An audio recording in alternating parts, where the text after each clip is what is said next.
The UK jazz scene is ever evolving, taking inspiration from every genre under the sun and host to some of the best musicians that this here country has to offer. Honestly man, some of these drummers are too sick, it's actually unreal. So today we're going to learn how to play 3 different grooves from 3 of my favourite UK jazz drummers so that we can take inspiration from them and level up our playing along the way. So the first track we're going to look at is M11 by Oreglo with Nicco Rocco on drums, and we're going to look at a live version from Mario's Calf.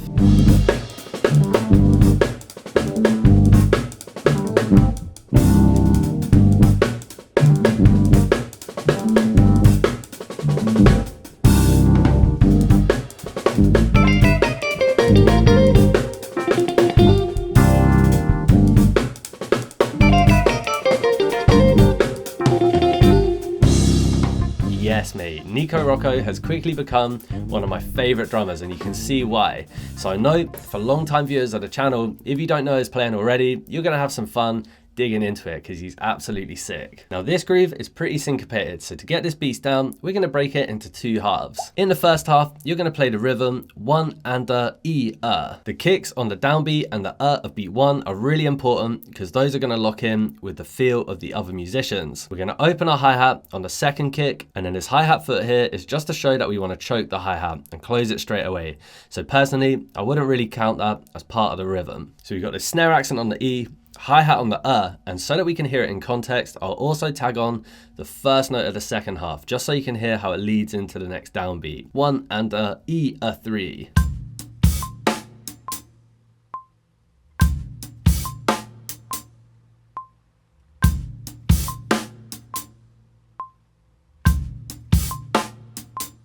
The second half of the groove rhythmically is a little bit easier. You're just going to play 3E and 4E and, but the sticking and the dynamics is slightly trickier when you start to ramp up the tempo. So you're going to play right, left, right, left, right, right together, making sure that you ghost the snare drum on the E and the and of beat 3, and then accent on the of beat 3 and the and of beat 4. Playing it slow, it's probably going to feel fairly easy, but once you start to bump up the tempo, it's really hard to play that group of 3 consistently and clean once you've just brought your right hand back up from the snare drum. So to start with, just have a go at playing it at a slower tempo.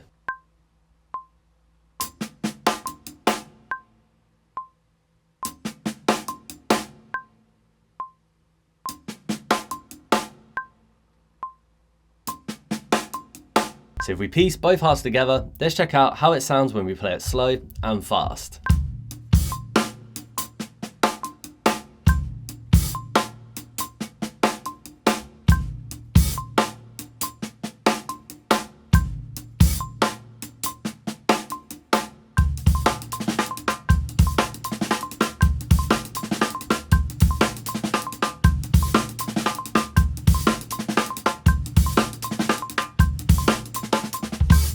Yes mate, so you can hear there how when you crank up the tempo, the groove becomes a lot more challenging. And by the way, you can download the notation from this video for free by hitting the link in the video description. You'll also find a link to the Drum Hub online membership where you'll find at the time of this recording over 50 video lessons with downloadable notations and backing tracks and extra resources to help you to smash it in your practice time. I'm currently in the process of creating the UK Jazz Drumming course, and I'm about to upload the 6th chapter of that course onto the membership. So if you get something out of this video today, I'm sure that you'll get loads of value out of that. So feel free to check that out if that sounds up your street. But for now, let's give the groove to M11 a bit more musical context. So what you'll find is in the track, you're actually going to play that groove for 3 bars. And then in the 4th bar, you're going to play these hits, 1 and 2 and. So this creates a 4-bar loop for this section.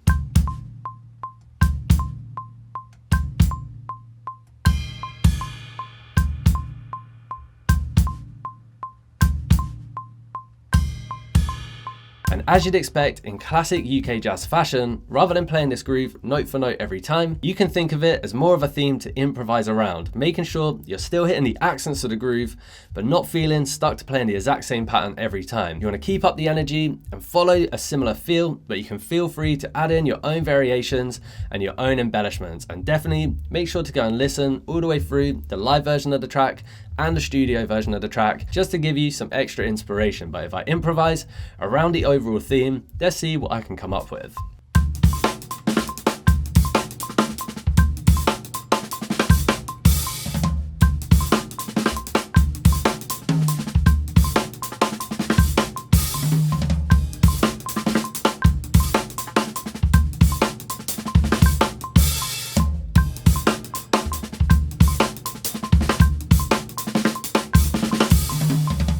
Yes, mate, so much fun to be had there. And maybe I'm overplaying a little bit, but I was having fun and just experimenting to see what I could create. So I'd recommend that you do the same. Just try out the different phrases, try out the different ideas, take inspiration from Nicco Rocco. But unless you want to do a cover of the track, there's no need to play it note for note if you don't want to. So for now, let's move on to our next track. And this time, you're going to learn to play Corto Alto slope with Costello on drums.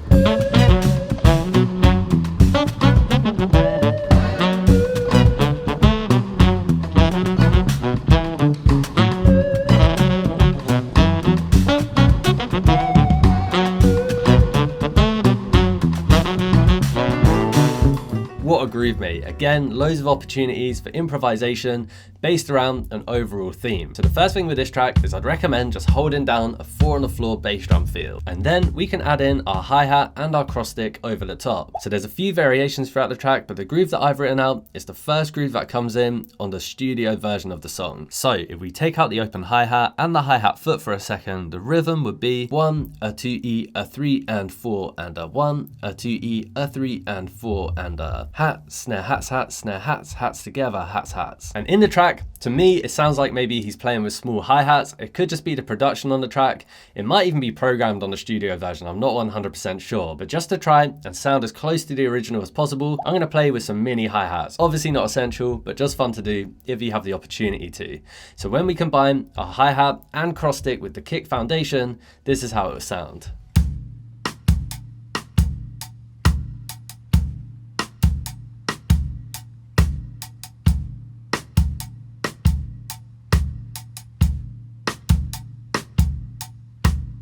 And then really, the difficult thing in my opinion is this first beat of the bar. So we got the open hi-hat on the downbeat of 1 with the kick, but then it's this hi-hat foot on the and of beat 1, followed by the cross stick on the of beat 1. And if you remember, on the previous track, where I added in the hi-hat foot was just to let you know to choke the hi-hat. It's basically telling you to close the hats again, but it's not really an audible sound.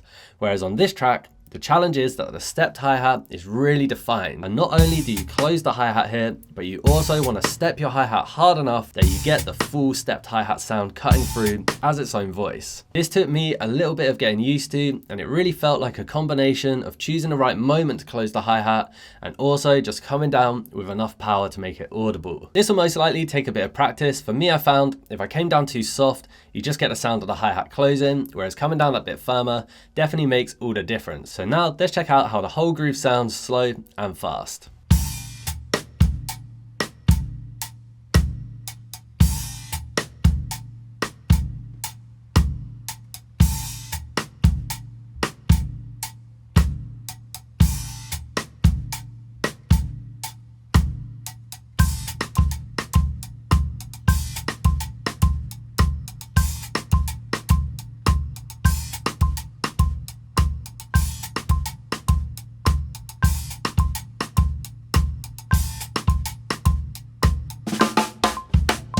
Yes, mate. So it's definitely worth taking the time to listen to the live version and the studio version to check out some of the different variations that come up throughout the track.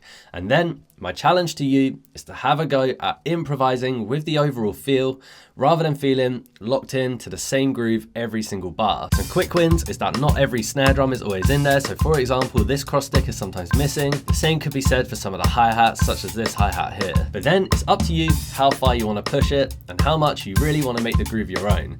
So experiment with it and have some fun. That groove is too slick, mate, so experiment with the phrasing because I know you're going to have some fun with that one. So now we're going to move on to our next track. This time we're going to break down Raffy Bushman Abraham with Finn Booth on drums. I couldn't find a live video for this one, so we're going to check out a bit of the studio version.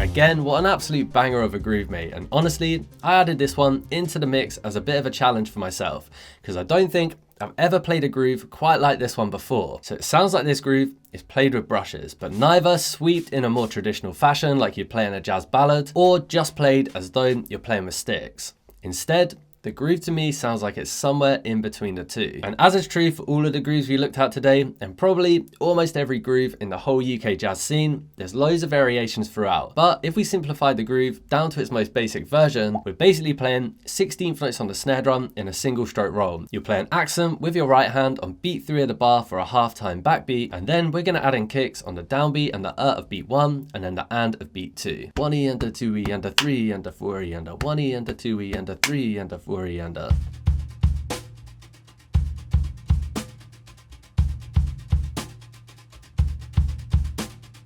Not too bad so far, but where this groove really gets interesting is it sounds to me like occasionally Finn Booth is sweeping his brushes along the snare drum to create a mixture of the staccato sound of hitting your brush like a stick and a more legato sound of a classic sweep. Now, combining the two ideas in this way is honestly not something that I've ever tried before, so I gave it a go today, and if I'm honest, mate, I found it really challenging. It's gonna take a little bit longer to settle in, but that's what it's all about, mate. Trying out different phrases, taking inspiration from your favorite drummers, and pushing yourself to progress further. So if you check out your notation, the way that I've written in these little brush sweeps is to use a tied note, and usually that tied note is happening on the and of 4 and the and of beat 1. So as you go over the bar line, you end up with these two sweep notes played quite quickly after each other. So to get comfortable with this, I'd recommend just having a go at playing the hands alone. This is going to get you feeling more confident with the different movements that are required to create each different sound.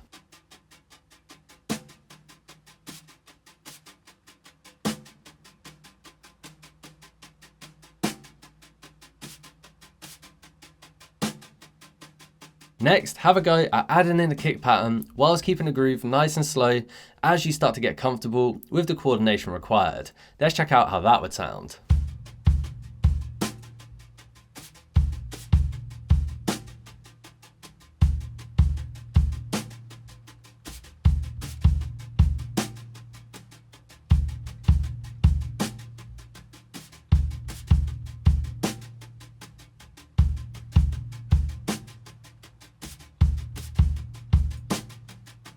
So just like the other grooves today, at a slow tempo doesn't feel so hard. But then once you speed it up to roughly the speed of the track, keeping that brush sound consistent is super difficult. Now, I'm not saying that I'm amazing at this.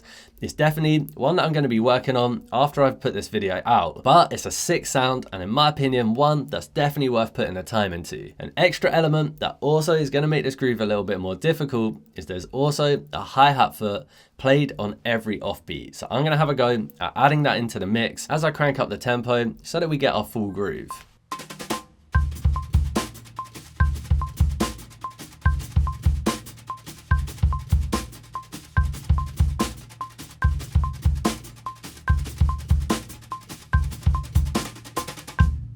Come on, man. Admittedly, a little bit sketchy sounding, but I can really hear the potential. And Finn Booth has this down to an absolute science, mate. It sounds absolutely wicked. It honestly kind of reminds me of that groove that Damian Reed plays in Stella by Starlight. If you remember that Robert Glasper cover that sounds like this. Some people just got some crazy brush technique down. Definitely a good inspiration to get the brushes out more often. So what I decided to do was, rather than improvise with the exact phrasing from the Raffy Bushman track, I thought it could be cool to see if I can come up with my own groove that utilizes the same brush sounds that we just heard in the Robert Glasper track, and of course in the Raffy Bushman track. Because inspiration comes in many different forms. Sometimes it might be based off of the phrasing or the overall feel, but sometimes it could be something as straightforward and simple as dynamics or texture or even technique. So this groove doesn't actually sound anything like the tune, but that's what it's all about. Taking inspiration and doing your own thing with it.